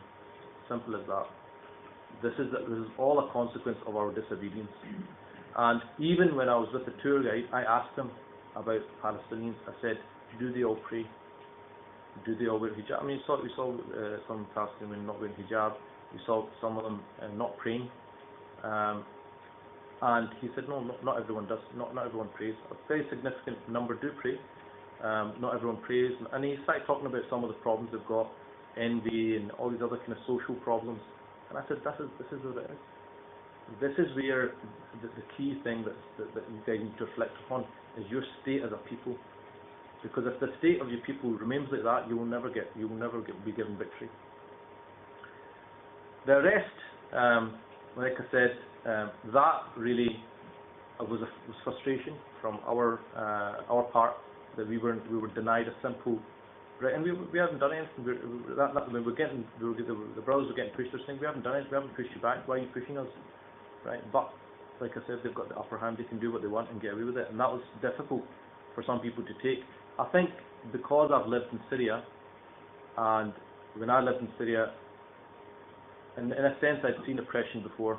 So I've been in a place where it's a police state, where there's secret police everywhere, taxi drivers. I even told the brothers, some of the mosques, they used to have the muezzin, used to be like a spy to keep an eye on who's coming to the mosque and all the rest of it. I remember there was a time one of my teachers, his house was watched by usually the falafel guy or somebody. He's an informant, and he told me, look, I've been getting some hassle, so every time you want a lesson, you phone me and you say to me, do you want to have breakfast? So I used to get breakfast and go around, and if he said yes, that meant come for the dars, and if he said no, I wouldn't go. So this is the kind of conditions that people had to study under, and I remember lots of Syrians I'd met who their family members had been taken by the secret police 10 years ago, 20 years ago. They didn't know where they were, what happened, whatever. So these things I'd kind of experienced that before. But I think for some brothers who are from the West have always been, kind of lived their life. They have a law system. They have their rights are protected. For them, that to be taken away is difficult. You find it difficult. So I said to the brothers, I said, well, we need to reflect. Allah has given us all these freedoms. There was actually a day where they were letting fireworks off. We thought something was going off, and they said no, it's because something to education, wasn't it? Graduation. That there was something that happened that it's very difficult for them in education that they've got. And I was saying, look, we've got a free education system. Allah's given us so many blessings, right? And I was the brother that was arrested, who was from Bradford. I remember on the way back sitting on the border with him, discussing Bradford and da'wah and stuff like that. And he's telling me about how the youth were on cocaine there, and he'd spoken to drug dealers, and he'd spoken to people, and he's giving da'wah to people, and and I was thinking, Allah's given us all these blessings that other people, all these freedoms that other people don't have yet. What are we doing? People are just wasting their lives away. So that's something that we got to reflect upon. The abilities that we have, the things that we can do here, other people can't do in other parts of the world. The 27th night was an interesting night, not least because Amjad Bashir managed to rope us into sleep for Ramadan from Al-Aqsa. That was an interesting night. That was the Thursday night, so obviously the next day was Jummah. For the first time ever, they said the same thing, they stopped people coming in for the 27th night. So you can imagine people look forward to it once a year. Usually it's full. It was virtually empty, and because they did the same thing, they stopped people under the age of 50 coming in. So I think this was a bit too much, because it didn't go down very well, and there was a lot of commotion that night. I've prayed Taraweeh where maybe the speakers kind of gone bong or something, but not when there's explosions going off. And every night we were praying Taraweeh and there's explosions happening. So that was obviously a constant reminder for us of where we were. And we're not used to that. They were just, it's completely normal to them. And so what happened was, there was a lot of commotion at the gates, and some youth were throwing stones at soldiers. They would run away, they'd open the doors, run in, and letting off fireworks at them, and so on. And what happened was, at one point, the soldiers actually came into the mosque and started firing rubber bullets. I think 7 or 8 people got injured. But there was actually fighting going on inside the compound. So there was other people playing Qiyam al-Layl. Like the elders are playing, like in the mosque, the elders play Tarawih and the youngsters go outside and get up to promotion. It was the same kind of scenario. The elders and the kind of more pious people were doing Qiyam al-Layl, and the youngsters were throwing rocks at the soldiers, and they're firing back. So that was a bit interesting. But the thing was, it was amazing the bravery and courage that people have. I was saying that it's amazing the bravery and courage that a lot of them have. Even the women were actually collecting rocks and giving it to the guys. I thought they've got nothing, and these guys have got guns, right? And they're still like they're still taking them on. And these guys and the soldiers are running away. You know, it's just amazing to actually see that. So that was one of the things that probably the other brothers will say as well. You know, we were surprised. You know, you kind of took a lot of heart from the bravery and courage that a lot of Palestinians have. The sister that took us for a tour, she's an archaeologist, and she gave us a lot of information. She herself, because she works in Al-Aqsa, she's been attacked by soldiers. She was actually pregnant at one point, and she said that she lost her twins because she was kicked in the stomach by one of the soldiers. So, you know, you hear these kind of things, and you know, you look at this woman, and she's just like taking it on the chin. You know, it's meant to be qadr of Allah, and you think, subhanallah, look at us. You know, Allah's given us all these things, and we can't even do simple things. She took us to see patients. She took us around in her own car, you know, her own petrol, everything. She didn't take a penny. She refused to take any money. She took us to see poor Palestinians so we could understand. And it wasn't just, there was other people every day. There's people asking her, requesting her for her time outside of her working hours. She's a mother. She's got children and stuff. But yet, you know, she was taking time out. She's fasting as well, and she's taking people around, educating them. So she was quite an inspiration to us. And I think that's the thing. She's involved with an organisation which looks after single mothers, who obviously the breadwinner's gone, and she kind of helps distribute sadaqah and zakat to them. Couple of interesting things. I mean, there's a lot of interesting things, but I don't want to keep going on. I just want to focus on a couple more things. In the Qunut prayer, obviously every night they were making dua for the people of Gaza. And I was talking to one of the brothers who went to Umrah, and he said that in the last 10 days, Gaza was only actually mentioned once when he was there, in the Qunut, in the actual dua. And I was actually thinking, because one day they actually did mention Syria, but you know, although this was all going on in Gaza, it's as if we'd forgotten what was happening in Syria. There's still a lot of atrocities happening in Syria, and I think this is something that we really got to think about, that when we are feeling the pain, we should not just feel the pain of our own people, in the sense of people from our own nationality. So sometimes I find that the Pakistanis will go on about Kashmir, the Palestinians will go on about Gaza, right? But they're all equal in our eyes. Obviously there's a special place, there's a special significance, but you know, as we remember the people of Gaza, we're signing petitions, demonstrating. You know, the Syrians, there's other people, there's other Muslims in the world also in horrific situations. Like Burma, you hardly ever hear anyone doing anything about Burma, what's happening there. And that really we have to think about our understanding of Ummah, that we are equal in our empathy with every single member of the Ummah, wherever they might be. It's not just somebody who's closer to our nationality. Okay. And the other thing I will finish on, which epitomizes our situation. A couple of days before Eid, after us, they used to read the Quran. They used to have a Qari, we used to read the Quran for a good half an hour. It's actually very nice. So I was sitting there, and then after the Qari, there was a couple of munshids that came on. They were like singing some nasheeds, and the nasheeds were all about Ramadan and, you know, Allah's forgiven us and all that kind of stuff. So it was really nice voices. Then all of a sudden there was a lot of commotion, a lot of noise going on.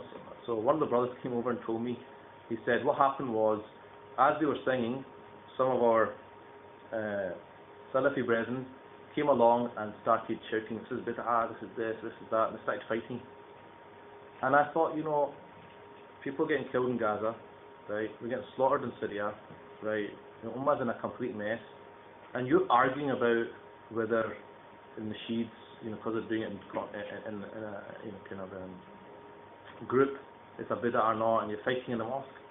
And this is the problem, that we have bigger issues to deal with as an Ummah, yet so many of us are bogged down into petty things, right? And we really have to assess when you look at the time and energy we spend on the issues that we spend, are these the most important things we should be talking about this time? Or are there more important things that we should be thinking about? Okay, so there's so many other things which are more important, yet we get bogged into little petty issues. So I'm going to leave it there, because that, I think, epitomized our situation there. That we've got all these big things going on, and these guys are arguing about this issue, and you're like, subhanallah. So may Allah subhanahu wa ta'ala give us tawfiq, and inshallah, I pray that all of you get a chance to go to the blessed land. And this is a very significant, not only significant historically, even towards the end of time, it's going to become very significant. It's said that when Isa alayhi salam descends, he's actually going to travel from, he's going to descend Damascus, he's going to come to Bayt al-Maqdis, and the Mahdi will be there at the Fajr time, and he'll ask the Isa alayhi salam to lead the prayer, and he'll say he'll say to the Mahdi, you should lead the prayer. Anyway, there's a bit of it still is narrated, and also it's narrated that Isa alayhi salam will kill the Dajjal at a place called Lud, which I believe is outside Tel Aviv, just outside Tel Aviv. Huh? Tel Aviv Airport, mashallah. Right. So Tel Aviv Airport, right, they picked the right spot. Okay, so may Allah subhanahu wa ta'ala give us tawfiq. So this is going to be a significant place at the end of time as well, and we obviously hope that Allah subhanahu wa ta'ala protects this land, because if it's left to us, unfortunately we're not doing a great job. So Allah subhanahu wa ta'ala inshallah will look after his places and these, but the thing is, our heart should be attached. Whether we go or we don't go, our heart should be always be attached to these special places, and obviously there's special people there as well. May Allah subhanahu wa ta'ala give us tawfiq. Sallallahu ala sayyidina Muhammad wa alihi wa sahbihi wa sallam taslim. Alhamdulillahi rabbil alamin.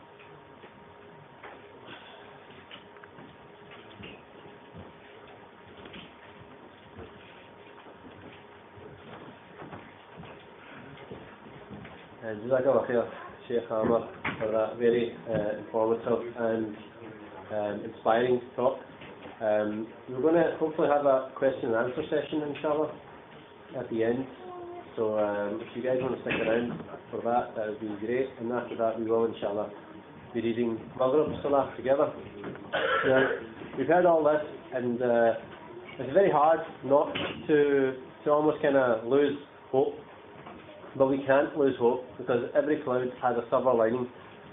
And the story of Abu Khadir, the 16-year-old that was burnt alive, and the Sheikh Amar was mentioning, I want to tell you how that story itself also has a silver lining. Abu Khadir was kidnapped outside his house as he was going to the masjid. And you may have read in the news last week that the 3 Israelis that were captured did plead insanity, and were going to be let off with very, very light punishments as a result. And the 3 settlers, they described how they kidnapped him, they beat him up, but he was still moving, and then they basically burnt him then alive from the inside and out. And it's really sad to hear that from a father, and he's just telling you with almost expressionless face. But a few days ago, Abu Khadir came to one of his cousins in a dream, and he said to his cousin, tell my mum and dad not to cry and worry and be sad about me, because when they put the petrol in my mouth and they set it on fire, it felt like warm, sweet milk. Subhanallah. Now, the Palestinians are a resilient people. Allah subhanahu wa ta'ala has given them this strength and this patience that's very hard to imagine, and they're earning their place in Jannah just by their existence. And there's a hadith to the nearest meaning which says that their existence is like a rabat, is like an outpost in Islam, and if they die in any state, they die as martyrs. So they're earning their place in Jannah, but we've got to do something as well. Alright, so let's not lose hope. Let's think what we can do. And this is where Friends of Al-Aqsa comes in. Okay, Friends of Al-Aqsa does a lot of stuff, and you can see there's a leaflet in front of you, 7 steps to helping Palestine. Before I really get into the nitty-gritty of that, I want to tell you a little bit about how the Palestinians feel about us here, and we showed them photographs of demonstrations, and they were really happy that we remember them, and they're just encouraged by us visiting them as well. But it's very hard for us to make a difference here in this country because we're not very well organised, we're not very united. And take for example the situation of Eid in Glasgow, let's just say, okay? And I know it's like in the fiqh, it is a small issue, alright? But it's a large issue when you look at the community. If in a family you have a father doing Eid on one day and you have a son doing Eid on another day, they're doing Ramadan at different times, they're they're keeping their suhoor at different times. This can divide families, okay? So we are so divided right now, and Eid is a prime example of how we are so divided, and it's time that we united, okay, on these big issues. And Eid is just an example, okay? When I was in my interrogation at the Israeli border, which was the longest I've ever had an interrogation because of the troubles that were going on, the woman asked me, she goes, why are you not in Glasgow? What's Glasgow Eid like, and what's Glasgow Ramadan like? Do you not miss that? And we got talking, and then when she learned that we have Eid on different days, and alhamdulillah we didn't have this year, right? She burst out laughing, right? She just threw her head back and she laughed. But it wasn't a joyous laughter for me. Her laughter pierced through me, and I felt so sad at the tragic situation that we are in, that she was laughing at me like, what sort of threat are we? And we're disgraced, as Sheikh Amr says, because we're not united. And we have to start uniting on all these issues. Now, what happened with Eid? And it's a good example for us to take as an analogy on how we can apply this further on. As a group of brothers got together, and they called themselves Ummah Scotland, and they went from mosque to mosque, and they lobbied every mosque management. They did surveys of the community to establish how the community feels. And the results were shocking in the surveys. They actually showed that the decisions that the imams and the mosques were taking were actually driving people further away from Islam rather than bringing them closer to Islam. And so we lobbied them. We had to lobby our mosques, believe it or not, to get Eid and Ramadan on the same day. And this is what we need to do. We need to take a tactical approach. We need to unify behind organisations that are doing this work. So for when it comes to Eid and Ramadan, you get behind Ummah Scotland, you tell them, how can we help you, what can we do, and they will tell you, and you have to follow their instructions. There's no point being a leader. And the same when it comes to Palestine. You have to find the organisation that is working in the ethos that you want. And at the moment, Friends of Al-Aqsa is best suited to Muslims. There's many organisations on Palestine that do a lot of good work, and I have a lot of respect for them all, and we're affiliated with every single one of them. But, for example, where Friends of Al-Aqsa will approach a supermarket and we'll say to the manager, look, this fruit you've got here, this produce is illegal under international law, and it's actually helping in the oppression of Palestinian people, and you're supposed to be an ethical trader. Please reconsider. And we might write them some letters and get a back and forth and dialogue going, and alhamdulillah, it does prove fruitful. A lot of other organisations will actually go in and they will ransack the place. You may have read in the news recently, there was a place down south where they actually ransacked the Tesco, and I've been there when they've actually gone in and started sticking their fingers through the peppers, because it's really, this is not Islamic, this is not what Rasulullah taught us. So this is why I say to you, if you want to do something on Palestine, unite behind Friends of Al-Aqsa. Our branches nationally, we have 12 to 14 branches. They're all led by ulama. Our guidance is from ulama. You can't go wrong, because in Islam, the end does not justify the means, but it's actually the means is more important for us, because the end is in Allah subhanahu wa ta'ala's hands. Okay? Now, coming on to this 7 steps for Gaza. Okay? I just want to quickly run through this, and then we'll get on to the question and answer session. Number 1, it says boycott.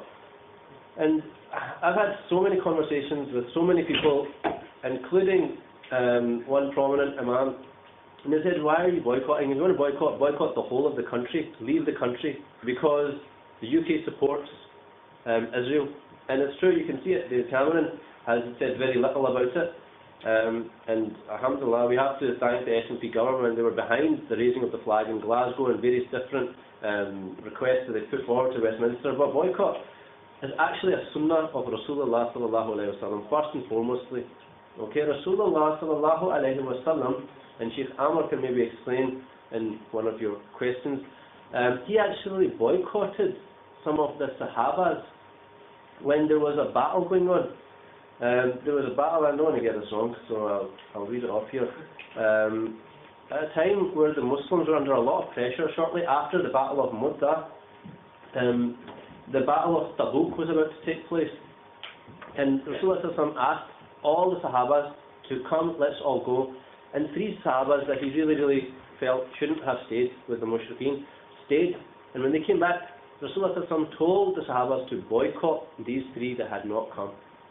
Okay, so first and foremostly, understand the boycott is a sunnah, and if you do it, you are actually fulfilling a sunnah. And do you know what Rasulullah said to the people that revive a sunnah? He says that they will be very close on the day of judgment.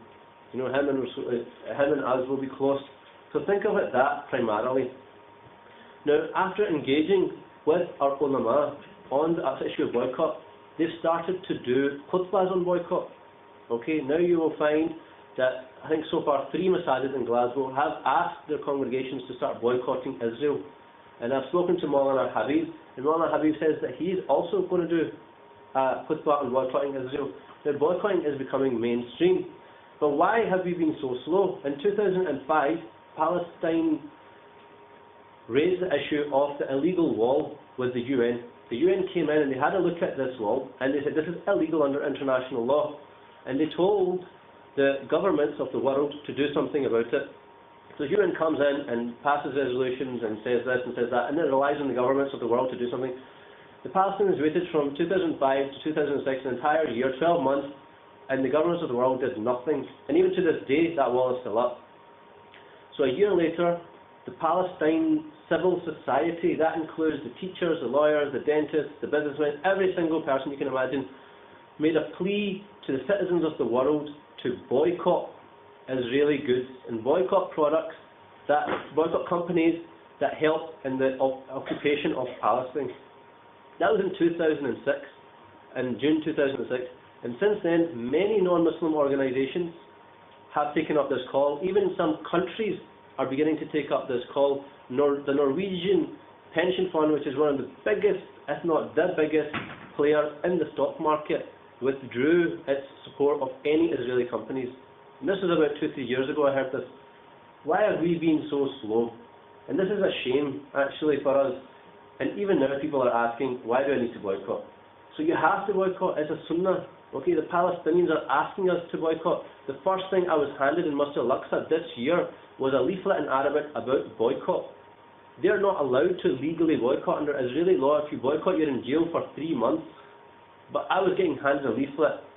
So in Aqsa, we are getting signs to boycott. The Palestinian brothers and sisters are asking us to boycott. The non-Muslims around us are boycotting.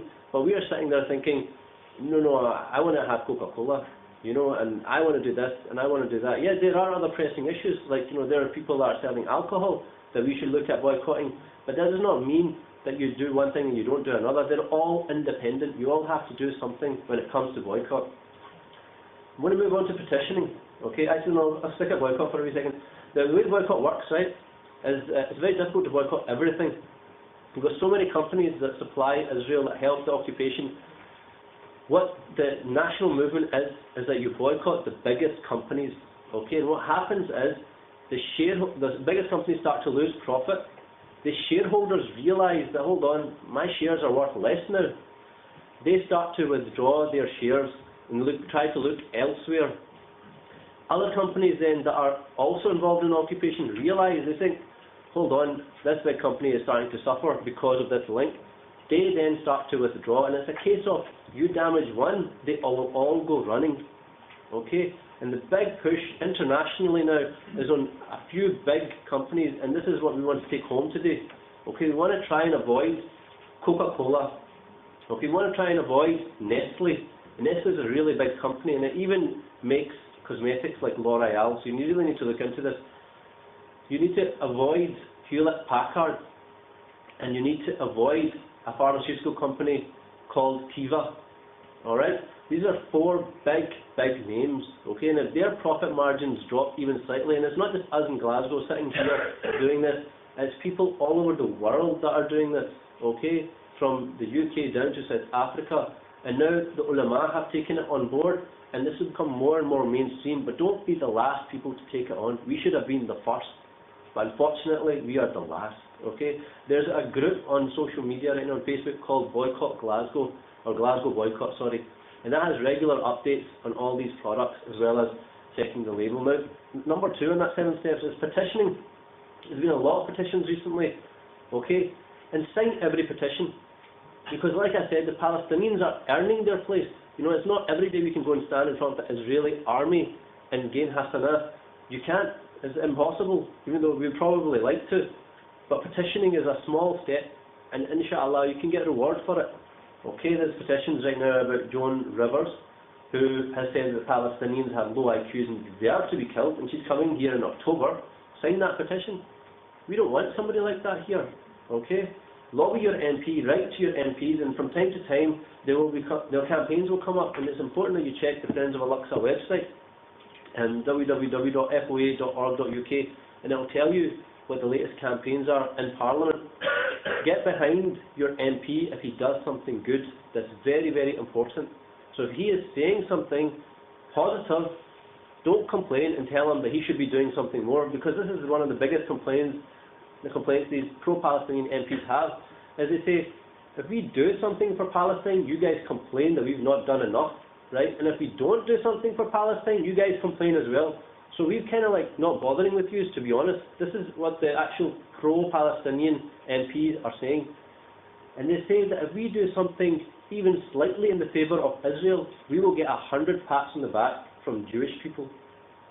So we need to start becoming a bit more intelligent about this. Your MP might support an arms embargo to Israel, but he might not be able to say to David Cameron that we want an end to the occupation. Give him a pat on the back for the arms embargo. Okay, let's work on the other thing. Okay, be a little bit clever about this, okay, and do it a little bit at a time. And number 4, it talks about lobbying Saudi Arabia. Unfortunately, the Saud family has decided that it's a good time for G4S to start helping out in the Hajj arrangements. And the G4S is heavily involved in the detention and administrative detention of Palestinians, and it's important that you write to them as well and let them know that it's not a good thing that they're doing. And these letters, you might think, are not making a difference, but they are. Believe me, they are. If you imagine if you're digging for water and you're digging a little bit here, you're digging a little bit here, you're digging a little bit there, but you're not really like following a campaign. If you follow a campaign, it's like you're digging in the same spot repeatedly, and you're going to hit water eventually. You're digging in each one of us that sends a letter is like we're digging that bit further. Okay, don't lose hope, keep digging, and inshallah Allah's help will come. And support Friends of Al-Aqsa. Okay, become a member of Friends of Al-Aqsa. What does it mean to become a member of Friends of Al-Aqsa? It's actually simply filling out a membership form. You don't need to pay a lot of money. You're just asking for a donation of even like £5 a year will make you a member of Friends of Al-Aqsa. But what that means is that when we go to Parliament, when we're in Westminster, we have a branch in Westminster that has a lobbyist.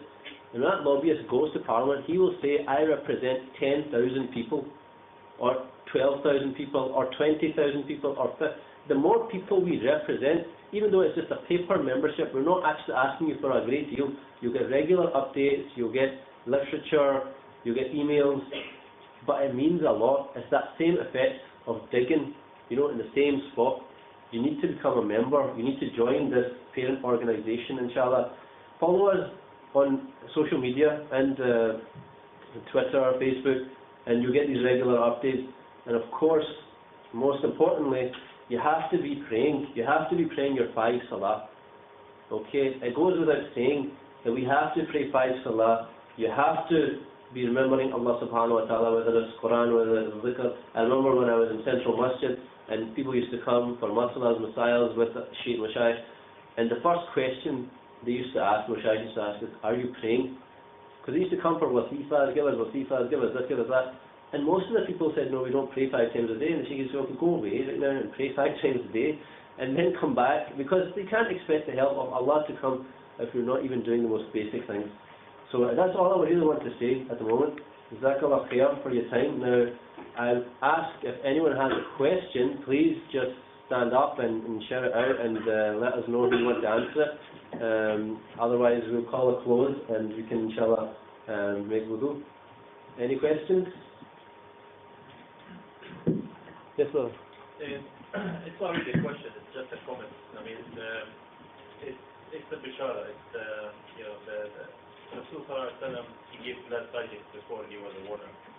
One of the glad tidings that we have is, this war was, like the recent war in Gaza was not started by the Palestinians. It was in Ramadan, and the dua of a fasting person is accepted. You had 1.5 million people doing dua, and you only need one of them to be accepted.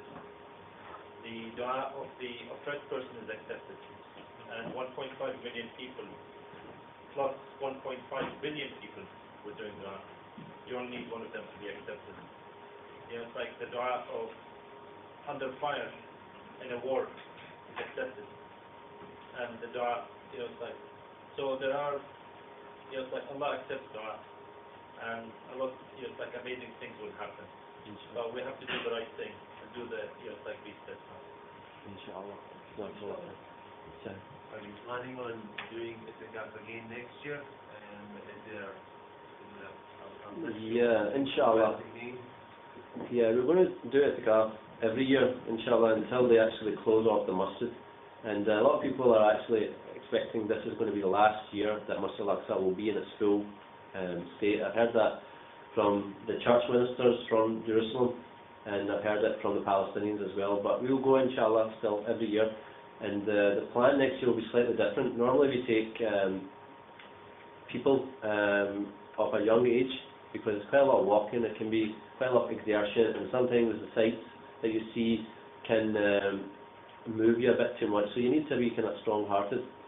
But next year, inshallah, we're going to take families as well. The plan is right now that we're going to try and have a longer trip, which is the full maybe 15, 16 days, where you go to Jordan and you go to Palestine, and then a smaller trip for people maybe that can't go for too long, and we're going to take families, inshallah, in that as well. What is Itikaf? For Itikaf, yeah. So what will happen is you'll make intention for the ladies, they can make intention for Itikaf when they're in the masjid, and then inshallah we'll have arrangements for them in the hotel afterwards, so you can stay till Fajr, and then maybe after Fajr go back, inshallah. Still everything.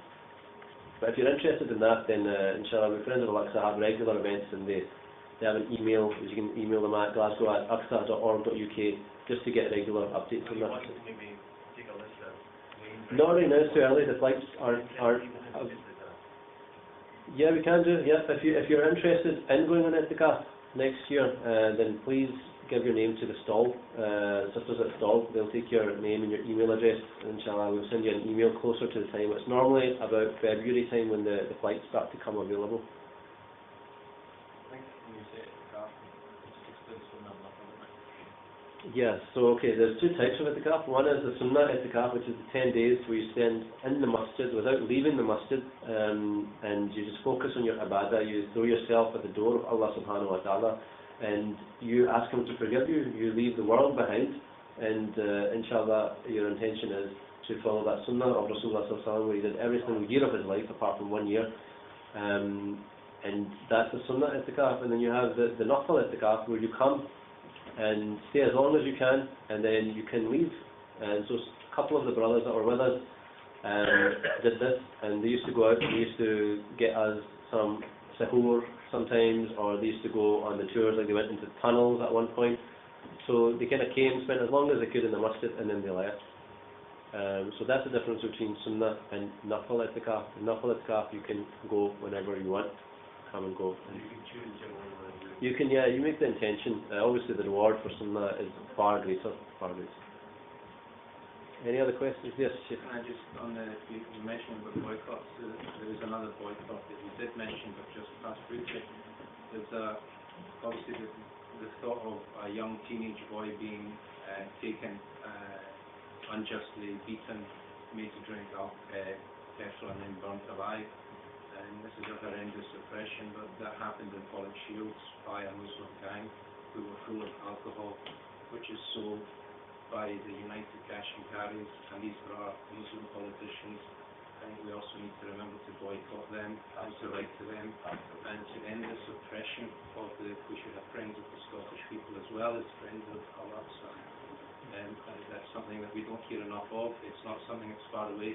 It's on our doorstep, and not enough is being done to stop the Muslims selling alcohol in this country. Yeah, I mean, absolutely agree with you, brother. You've not said anything wrong. You know, we have to put pressure on our own businesses, not our personal businesses, but Muslim businesses, to remind them of what is halal and what is haram, and to actually boycott them when they're not fulfilling that obligation. I personally don't do any shopping in any stores that sell alcohol. I've personally been boycotting Israel for maybe 6 or 7 years. I've been boycotting so long that my children know what not to buy and know why not to buy it, and they're telling other people what to do. So I totally agree with you. And inshallah, if that movement starts, then I'll be there, inshallah. I'll be with you guys, inshallah. Your Sheikh will be there as well. Any other quick? Yeah, can I just say one more thing? I mean, it's like Gaza at the moment needs all the money you can give. So whatever channel you choose, just give as much money as you can to Gaza. Gaza is under embargo, so basically money is very difficult to get in. It's very, very, very difficult to get money or goods or anything into Gaza. But do what you can. It's like they need to rebuild. It's like it's going to take them however many years just to get back to where it was a month ago. So just send all the money that you can to Gaza, whatever channel you choose, just do it. There's no more questions then, inshallah. We'll have, sorry, brother in the middle.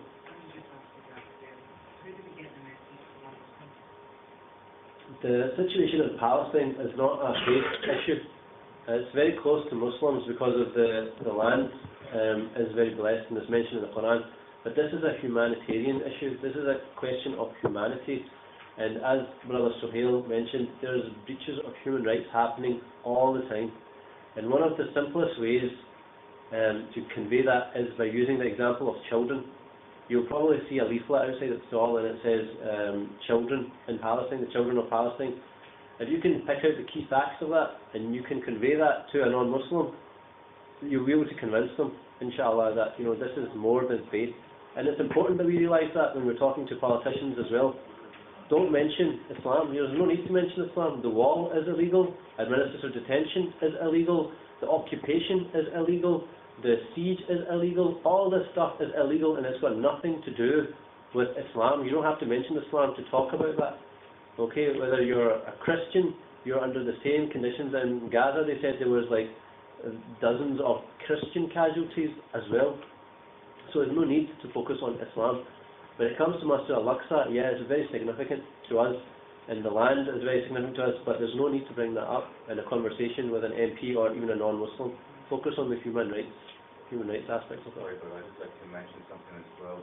Just following from your point that to engage publicly with the non-Muslims. I'm coming from the Al-Quran Mosque, and we have a lot of young brothers involved in a project, especially during Ramadan, when the Gaza situation erupted. We actually took the initiative and going to the city centre, Buchanan Street, engaging publicly with people, trying to get appeal, trying to get fundraising.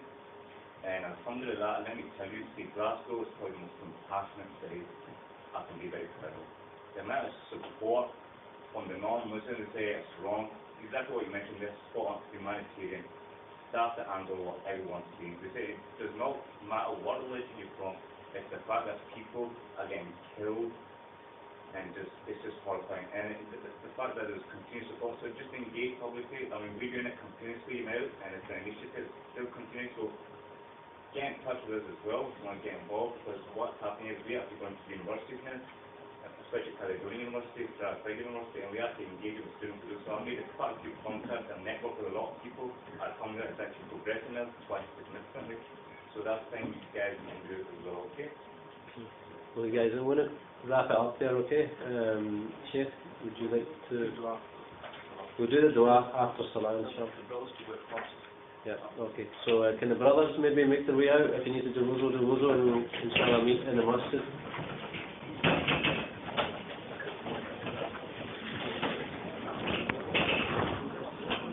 Jazakallah khair.